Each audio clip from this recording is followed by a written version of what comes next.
So this episode is going to be a lot about what have inspired me for the past week.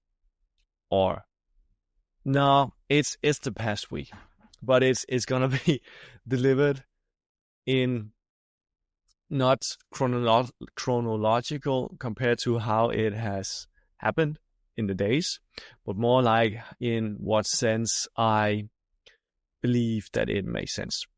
Because I have been reading and listening to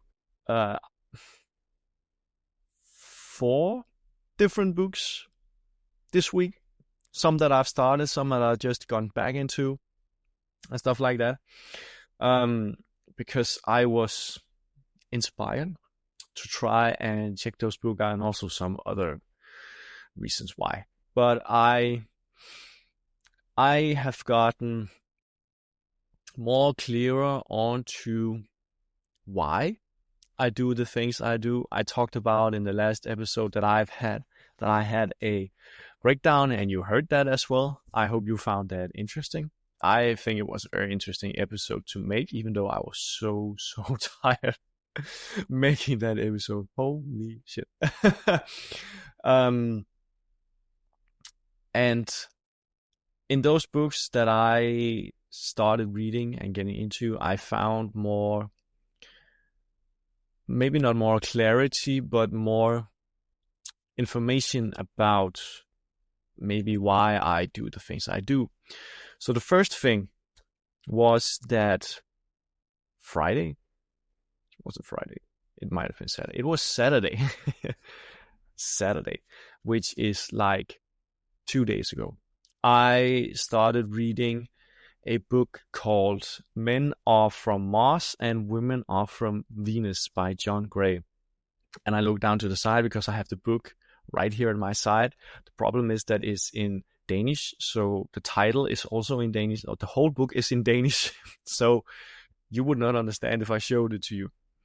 But as far as I know, it's a rather, maybe not famous book, but it has gotten some recognition. I mean, I've Googled him and the other books that he's been written during the years, and he has written quite a lot of books, most upon this topic as well, about how knowing the differences between men and women can help relationships.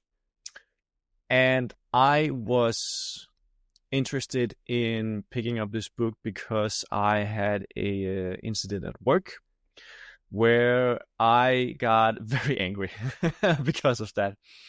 So I felt like I needed to delve more into how we function as people and how we function differently compared to who we are, what we have been, and so on. So I was home at my parents this weekend. It's Monday today. I got home yesterday. I went home Friday. And it was a book that my mother had and she wouldn't have anymore. So I took it because I was like, that's kind of interesting. And that's like months ago that happened. And I haven't touched it since then. So I got home. Actually didn't think that I would read because I was so tired after I had worked 12 days straight.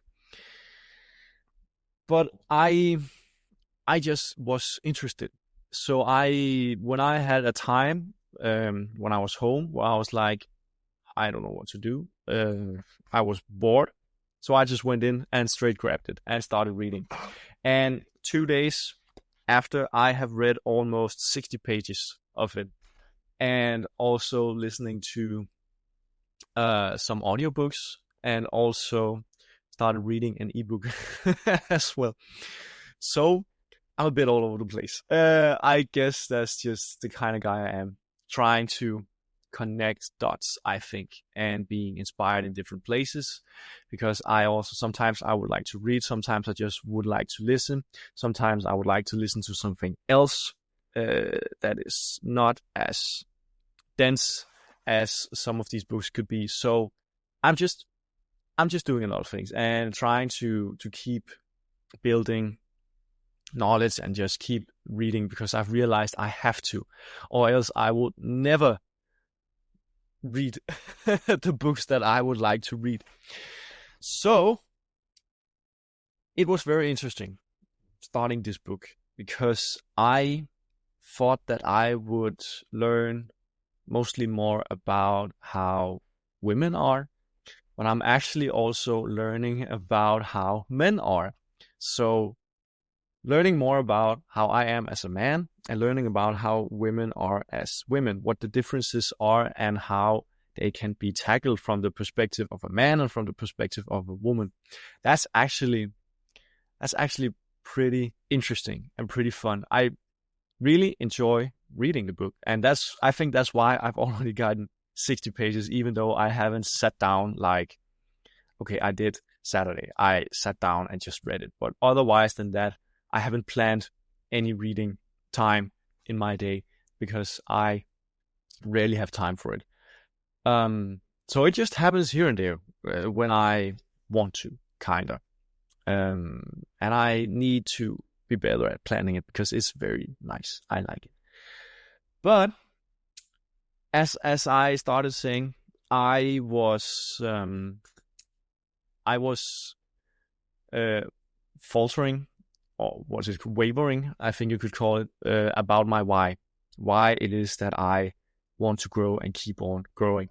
So in this book, he says that it's very, very common for men to want to make results, to keep growing and keep working.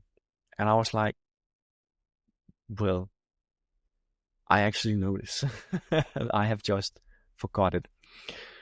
So actually the reason why I just want to grow and why I want to be better is just maybe not in my DNA, but it's kind of just what the masculine energy is all about.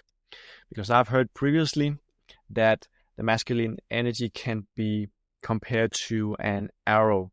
It just wants to move forward, to fix problems and to become better and stronger and make results.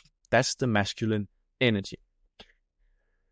And that's why I want to improve so much, because I have gotten in touch with my masculine energy in ways that I never have before. And that's a good thing. And it's made me very happy to read this. And I did not expect to read this. So I'm going to talk about this with the books that I've read for the past week, and about how I didn't expect to read what I actually read, which was fun. And there's also some, advices, of course. I mean, I've read like the first 3, I might be in 4th chapter now. And he also says what you can do as a man to make your relationship with a woman much easier. And one of the things that you can do is, when a woman is upset, she will talk a lot about her problems. And there's nothing wrong with that. That's just what women do. They talk a lot. While men, the opposite, they go a lot in their own world, in their own cave, and try to fix their problems themselves and not talk very much about it. So that's one of the differences, and that's quite fun.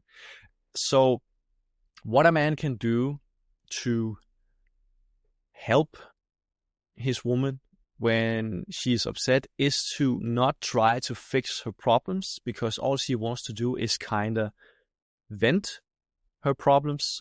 So what he can just listen to it. Just sit and listen and be there for her, support her and comfort her about it, and just give her a hug. And that's the best thing you can do when your woman is upset. Not try to fix her problem, because that's actually not what she's trying to get out of it, but that's the mentality that a man has. And when there is a problem, it has to be fixed. But that's not what he has to do when his woman is upset and want to vent off. I kind of knew this, but didn't know in what essence is it made it clearer for me how to be done. So I was like, okay, I need to become better at listening. And then I, um, what's it called? I, all of a chance, borrowed a audiobook called Never Split the Difference by a guy I cannot remember. I think his Chris Voss is his name. He was FBI negotiator for like 20 years, 20 plus years, negotiating with terrorist criminals about hostages that had been kidnapped. And it's a book about negotiation. And what he talks about is that negotiation is actually everything in life. You have to negotiate one way or the other in everything in life, kind of. And he also said something that was very interesting. So how to compare it to this book is that he says one of the important reason, or one of the important things in negotiation is active listening. So I was like, that's perfect. That's just what I need. So all of a chance, it just happened to be the perfect book for me to start. So I've only listened to chapter 1 in that, and I heard that chapter 2 was about active listening. So I'm really, really excited to start listening to that. But today I've listened mostly to David Goggins' Never Finished because I need to finish that book. And I'm missing 3 hours, I think it is, for the audiobook, which is also with a podcast delivered in it. So that's pretty cool. I like that. But what he also talks about in Never Split the Differences is about how feelings is more important when it comes to negotiation, compared to earlier belief about problem solving, that it would have to be more rational approach to negotiation compared to a irrational approach to negotiation. But in his experience and what was found out, I think it was in the 80s or 90s, he explained it in chapter 1, I cannot quite remember, was that if you try to have a fixed schedule to negotiation, you would fail negotiation, because negotiation is very much in the moment and irrational, and there's no clear way to it. So it's not like something you can plan ahead. It's something you have to develop a skill to be there in the moment to negotiate the right way. And he was, or he is, apparently a really good negotiator who can get almost what he wants because of the techniques that he has developed. Because as he writes or explains, the techniques that he would use in FBI, they had to work, or else it meant human lives. So they tested and they tested and they tested and they improved and improved and refined it. And he got a I don't know. I mean, my English is very bad right now. I don't know what it is, but he got a scheme, so to say, that worked very well for him, and he used it in Harvard School, and he completely obliterated all the other students with his technique. So he cooperated with Harvard to make his technique standardized so it could be taught and that it could be learned by every other people, because it was researched, his technique, and shown that it worked every time. If it was used correctly, it worked every time. And he said it worked on everyone, every time, anywhere. It was insane. And I'm really excited to get more into it, because it is based on feelings. And as I talked about many episodes ago about the feeling brain and the thinking brain, is that it's actually the feeling brain that's in the driver's seat of our brain and not the rational brain, which also was thought earlier before, that it was the rational brain that was in the driver's seat and the emotions were just there and doing weird stuff. And then he mentions a book that I actually have here on the shelf, which is Thinking Fast and Slow by Daniel Kahneman. Wow, well remembered. Where he just gives a brief summary where he says that Daniel Kahneman actually emphasizes that we have two kinds of thoughts or thought processes, which is fast and one of them is slow. The fast is the emotions, the irrational, and the slow one is the rational, the thinking brain. And it's actually, as also have been discovered, that it's the fast and irrational that's in control, that has more power over the slow and rational one. So if the fast and irrational is triggered, it's just like, and a decision is made or remade. And the thing that he also talks about is that when he was in that Harvard class, taking it with other students, it was like that he had a new technique that was just way more powerful than what they had learned in their school books and such. And one of the things one of the reasons why me think that was that a lot of business theory, and I can agree to this because I've studied business theory in my bachelor, in my master's degree, is that a lot of that theory is based on rationalism. That subjects and people are rational in their decision making, which is not true in the real world. In the real world, people act upon irrational decisions because we are controlled by our irrational brain, and we can affect our irrational brain with our rational brain, but it does not always work. If you are able to control it, you have come a far way. And I've realized that believing that myself am more irrational person with the things that I do and the decisions I make, I now also see and now also better understand why I have had such a hard time before, because I am also irrational. I am not something special. I'm as you, an irrational animal, and that's just the truth. And that also kind of made me more calm and had made me more relaxed since I read that and understood that I am irrational as well. And I should not beat up myself for being irrational. It's completely normal. But I still want discipline and hard work, and I will get back to that later when I'm going to talk about David Goggins Never Finished, because I've listened to that a lot as well. But I just think it's very interesting because what I've realized this past week is that everything comes down to feelings. How well I, as a being, are able to handle feelings, how well I am to handle feelings, and how well I am to understand other people's feelings and handle those as well, or maybe to tackle those feelings. And that's kind of what it is in the negotiation technique, Never Split the Difference, that it's about setting yourself in the place of another human being, in their position, trying to get into their mind, into their feelings about what do they want and how can I make sure that they think they get it without actually getting it. And that's pretty interesting.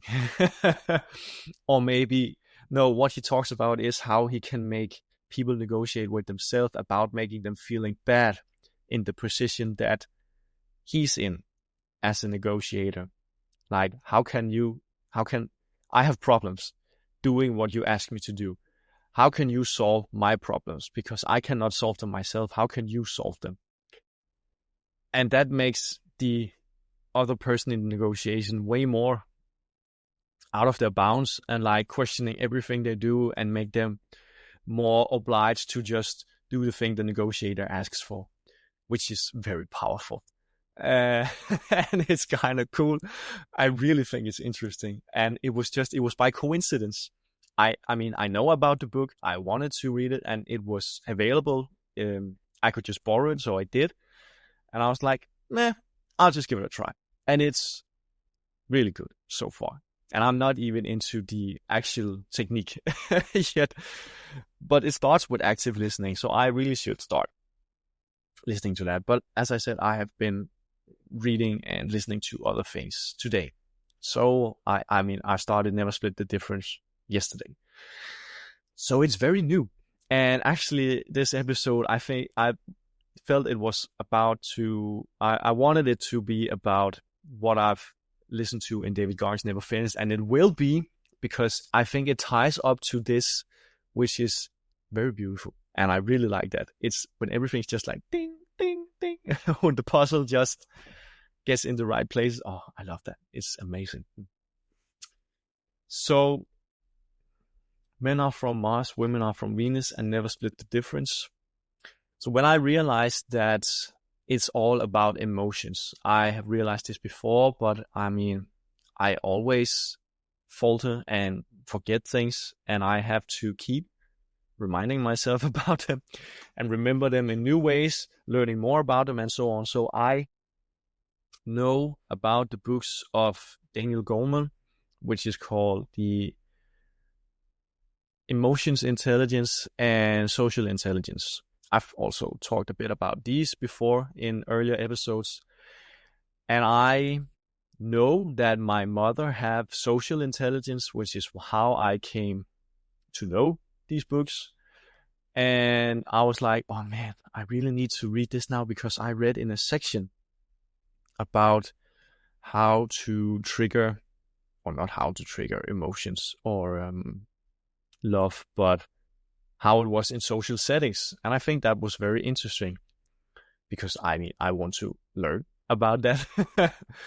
So I was like, oh man, maybe I should write to her if she could get it in here somehow. But instead, I went to the e-library here in Denmark, and I was like, maybe it's there. And it was. And I could just borrow it immediately. So I did. And I read it. And I have kept reading the section that I remembered. And it's quite interesting how it can be tested in the brain, and how it functions in the brain when it comes to love, affection, attraction, and I don't know the word in English for that. That's annoying. But yeah, how you get connected to another person. And it's like, it's not that it's very different from being in relation to other people, like friends and family, but the strongest relation that we do have is, in the end, our love and romantic relationships. So it's there that our ways of connecting people is connecting with people is the strongest, and therefore also why it's mostly test, so to say, or why it might be mostly interesting to analyze and research. Man, my English is way off today. I don't know why it is so. I'm also smacking. I'm sorry with these bad speaking habits that I have. So I borrowed that, and I read that, and I've also borrowed or gotten in line to emotional intelligence. I can never remember what it is. Emotional intelligence, which I am quite excited to start reading. So if you're curious, I am right now reading 2 books. I am listening to physical books, and I am listening to 2 audiobooks, and I am reading 1 ebook. So I am a bit busy with books, and it's a fault that I have, that I start a book and then I realize, or not realize, but have the feeling that this is not what I need to hear right now. So I stop, and then I start a new one. But it was different this time, actually. This time it was like, okay, something happened. I started reading a book, and I just searched for more book. and coincidentally happened upon another book that I just started, and it fit together with what I had read, and that made me want to dive into other books, to start new books. That's kind of interesting. So it has been kind of a chain of connections. That might be why I think it's so interesting talking about this right now, because it had been a chain of things that have happened and what I've explored to just keep on exploring in new ways. So I also just need to remember to finish the books that I start, which is why I have listened mostly to David Goggins, Never Finished Today, to finish it so I can get into the other books. And I also wonder if I should start Thinking Fast and Slow, but now I'm like, okay, I should not start new books at the moment. I have plenty. And also I do have like 10 or more audiobooks that I've started that I've not finished. And what's annoying is that I started them from the Plus catalog and I didn't finish them. And now it has been apparently months, and then they have been taken out of the Plus catalog. So now I have to use a credit to finish them. So I'm like, damn you, Audible. So right now I'm not going to finish them, because then I got to use a credit, and I would like to use a credit on other books, like Captivate and Man's Search for Meaning. And now I haven't to use one on emotional intelligence or social intelligence, because I have borrowed them from the library. It's in Danish, which I don't mind, because I might have read it. The one that my mother had is in Danish. So I'm like, okay, that's fine. We'll do it like that. So, and also because the emotional intelligence, it was the unabridged recording I read from the reviews was very bad. And the abridged was read by Daniel Goleman himself. It was only 3 hours. It would be only like 3.5 hours long. And I felt like there would be a lot missing out from the book, audiobook, or the real book itself. So I think it might actually be better to just read in Danish the book, because if I would have to get the book in English, I would have to buy it from like Amazon or some sort, which I don't want to. Look at all the books I have, and I haven't read any of them. I've read some of them. I've read the Harry Potter ones down here. I might have read one out of these standing here. So I've said to myself, let's just dial down on the books a bit, because of, space issues, and also reading. I haven't read a lot of the books that I have. So, and I have spent too much money on books that I end up not reading, and it's not good. I have to stop doing that. So getting it for free is way much better. Where I can just, read it if I want to, and not if I don't want to. And I want to read it, and I just have to finish it as well. I have problems finishing things as well. I have found out that I am pretty good at finishing things, but there's just times when I'm like, man, I don't want to. And Mark Manson have said, if you don't like a book, you don't have to finish it. So, for example, I started War and Peace by Leo Tolstoy, and it didn't connect with me at all. I cannot remember how far I got into, maybe a couple of hours or so. And I was just annoyed by all the characters. I just couldn't finish it. And why I started it was because I got a bit into philosophy, and I was a bit intimidated by starting reading maybe not the original text, but maybe just starting reading philosophy, because of how dense some of the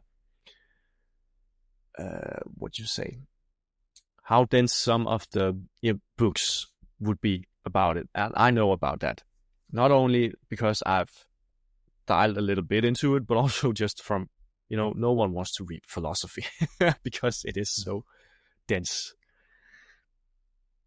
So I thought I might start with fictional human philosophy, which is, what's he called? Friedrich Nietzsche have written a fictional philosophy book, which was not recommended to start with because it is kind of weird. I cannot remember why, but maybe because it was like his ideas was not explained. They were more like hidden and between the lines. So you have to start another place when going into Friedrich Nietzsche and existentialism. So I did start with Leo Tolstoy without knowing it. I read Anna Karenina like years ago because my mom had it. So I was like, interesting. Let me try and read it.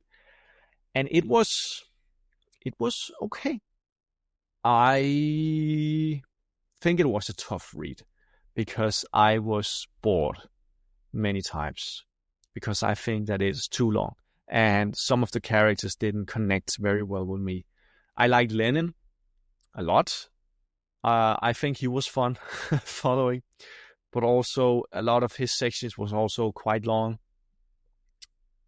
So when I was going into War and Peace, I was like, I'll just give it a try because I had just finished Crime and Punishment by Fyodor Dostoevsky. I don't think that's right pronounced, but also a Russian philosopher and writer. And the human psychology aspects in his book and also thriller elements, they were just amazing. And it honestly has potential to be the best book that I have ever read because of how the aspects of the characters are. None of the characters are like all good, but none of them are like all bad either. They are mixed in what they want and what they do. And it was very interesting. It was like, do I like this person or do I, and well, he did this, but he actually also did this, which is kind of good. So it was just, I think it was amazing, to be honest. It was a bit complicated, which I kind of like. I like complicated books because if it's too easy and I can predict what's happening, it doesn't tickle me. I don't feel it at all. It's when I still watched television shows, movies, and all that stuff, I felt like I could predict a lot of the things that were going to happen, which ended up boring me. So I kept on looking for crazier and crazier things because I couldn't predict it. And it was just so weird at the end. And maybe also this Crime and Punishment, it's weird. It is crazy. But in a more toned down way than today's crazy is. If you watch anime, you know what I mean when I say it's crazy. It's crazy. So also because it's so old, it's like from the late 18th century. It has more than 100 years on its back, and it was just so good. It really impressed me a lot and made me realize that just because something is old doesn't mean that it's bad. War and Peace, that just weren't for me. An audio recording of 60 hours, and it didn't connect with me immediately. I was like, I am not gonna do this. It's easier to do some things that like 8 hours or 12 hours. And when it connects, like David Goggins never finished, I believe it was 12 hours, about 12 hours. And I immediately connected with it. I knew I would because I loved his first book, Can't Hurt Me. So I knew that, okay, I'm going to finish this no matter what, eventually. Not like back to back, Like, I mean, I think Crime and Punishment, it was a recording of 22 hours, and I finished it within a week. I I just listened to it whenever I could. I loved it. It was so good. And also Wild, which I've talked about earlier, by Cheryl Stray, I also finished within a week. It was only like 12 or between 12 and 14. Yeah, 14 hours. I cannot remember how long, but it was also just so good. Loved that story. It has nothing to do about philosophy or psychology, but it was just really a really good, real human story, which I found out I actually like a lot, because there are secrets to learn in others' stories and what they can tell of what they have been through. I think that's very powerful. That's why I listen to David Goggins, and I have listened to Matthew McConaughey, Arnold Schwarzenegger, and also Wild by Cheryl Stray. And I mean, Mark Manson's book it's not about himself, but he does talk a lot about things that he had been through and how it has affected him, and how it has made him realize a lot of stuff. And I'm also in queue for Will by Mark Manson, even though there's been a lot of controversy with Will Smith about the slap. I do want to read it because I was into Mark Manson this summer a lot. I swallowed 3 of his books and also a lot of his content, both YouTube and articles. And when I heard what he told about Will, I was just curious about what he said about the incident with the slap. And in that article where he wrote about his comment on the slap, he said that one of the first lines of the book was in the lines of that Will Smith is not the guy that you see on television and on movies. That's a shell that he puts on, or a mask that he puts on. He's actually he's a guy from, I don't know how to say it. He's apparently not that confident in himself, but he has grown a lot to the place where he's like, or has been, one of the famous people in the world. And that was also what Mark found out writing this book with him, that he's actually a really, really nice guy and not a prick that you might think a Hollywood star would be. And I think that one of the reasons that I didn't want to get into the book was that it was 16 hours recording, and I'm like, ooh, that's a lot. Do I feel the urge to get into that book that much? And at the moment, no. Now I am here in some days, here in start of December. I believe that I would be able to listen to it, and I will. Funnily enough, I will listen to Will, because I think there's lessons to be learned from his story. Even though I don't know it, I just have the feeling there are lessons to be learned, which is what I'm all about. Learning lessons both from others and from my life. And that's okay. Now we are going back to what I heard in David Goggins, because I talked about last time that I would like to humble myself because I have a lot of things to learn. Well, guess what? In a chapter in David Goggins' book, Never Finished, he talked about trained humbleness, or trained humility, it's called, where he talks about how people get too much of themselves and need to be more humiliated, or be more humble with themselves. Because when people rise to the top, they suddenly forget how they got there and think there are a lot of things that are beneath them, which is what I don't want to be. I mean, I do want to grow and want to become better and gain a life for myself, that I'm proud of, and I'm actually very proud of my life right now, what I'm striving towards and so on. But I want more. I am thirsty for more, and now I understand why. That is just my masculine energy that just keeps pushing me forward. And I don't want to stop, because as I also said last time, I have never been happier than I am right now, or had felt like more alive than I am at the moment, doing all these things and just keep working hard and be disciplined. And discipline is also another thing we talk about. But the humble thing, it struck me a lot.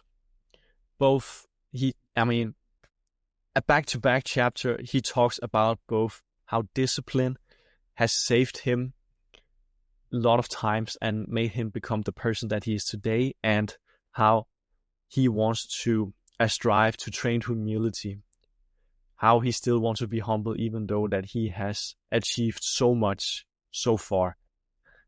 He still wants to be humble, and I really felt those two chapters, because that was exactly what I wanted to do as well, or it is what I want to do as well. And he just spoke about it as like that was what he wanted to do as well. And I was just so, I was like mind blown. It was just incredible that to find out that he just wants the same as I want. Have I been inspired by him?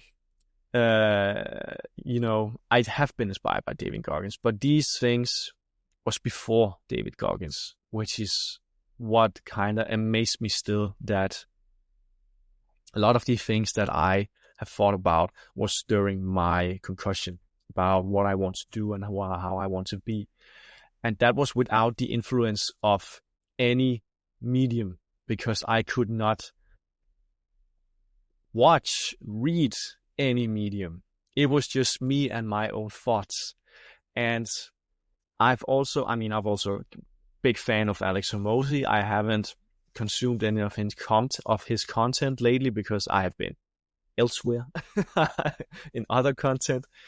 And what he talks about is that he had a period of like 1 year in his life where he hadn't much to do, because he had to wait for things to happen. So he spent a lot of time thinking about what he wanted to do. And what he came down to, what he found out, was that on the days where he had felt the best was when that, as he explains, is when he had nothing else to give, when he had give all he had, which means he has worked his ass off. And not that I feel the same experience, but I want to work my ass off, because I see now that that is where the real joy is. That is feeling inspired to keep doing something on and on, again and again and again. What I would aspire to in the past was complete freedom, to not be able to do or not be in need to do anything at all, to just relax if I want to do that. And I see now that is not the place of happiness or the place of joy, the place where I want to be. The place that I want to be is eternal growth.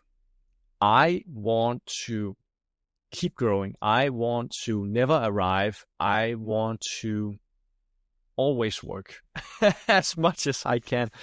Work as much as I can and never settle. Because that's what I believe is what life is about. That was a lot of is you get it. That it's about feeling inspired. It's not about feeling satisfied. It's about feeling inspired to keep moving on down the road and to never settle. And that just fires me up so up. And I hope that I will never stop growing. And I believe that I will, because I am just, as I said last time, I would hate myself if I would ever stop growing. because it's just so big a part of me now that I can't let go. I mean, it is at the moment my sole reason for going. It's for growth, to keep growing, to keep pushing, keep working hard, keep being disciplined with the things I am doing. And now I am more clear about why. It is just what I do, what I am as a man, as a masculine being with masculine energy. That is just masculine energy. So there has not to be any reason why. That's just how it is, for me at least. And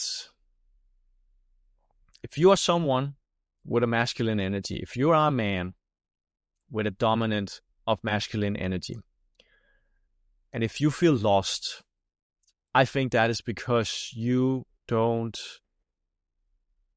in the place you are in your life right now, you are not working your ass off.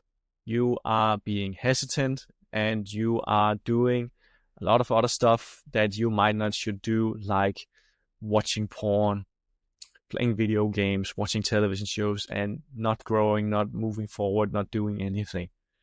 That's not masculine energy. Masculine energy moves forward. And if you are not in the essence with your or with your dominant energy, if it's masculine, you need to move forward and find a way to move forward. Because when you do, you will feel so much better. And why I tell you this is because I have been in the exact same place.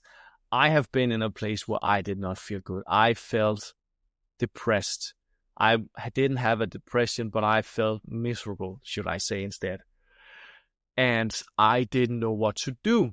I didn't know how to get out of it and how to what I had to do to feel better. I thought it was getting a girlfriend, and I got a girlfriend, and it was nice for a while, and I still felt miserable about myself. So it was not getting a girlfriend that solved it. And I think it neither will for you, because as a man, getting a girlfriend should not be the end goal of your life. The end goal of your life should be to keep growing and to keep sharing your gifts and what you want. No, not what you want, but sharing what you can in this life, sharing what you have to give to this world. Keep growing, keep building yourself, and share it. Share your gifts, what you can do. It can be anything. If you're good at drawing, keep drawing. Do it all the time, how much as you want to, and share it. Post it. Give it to people for free. Sell it. I don't know. And it's with anything, as if you're good at selling, keep selling. I mean, if it's your job, keep selling. It doesn't matter. That's what I'm trying to say. It doesn't matter what you do and what you want to do. You just have to do it and give it all you have and give it your best shot. So I don't know how I want to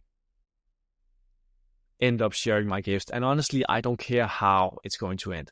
What I want to do is that I want to keep growing and keep building myself. And I want to be in some way or the other in services of others, to help others in what way I can, in what way possible. Right now, I do it through my work, where a lot of people go to the gym I work in, and I have to make sure that the gym is functional, that it's clean, the machines are working, that I can help members get into the gym and make sure that memberships are in order. If they want new memberships, if they want to cancel, I am in the service of others at the moment. And I think also that is one of the reasons why I like it so much.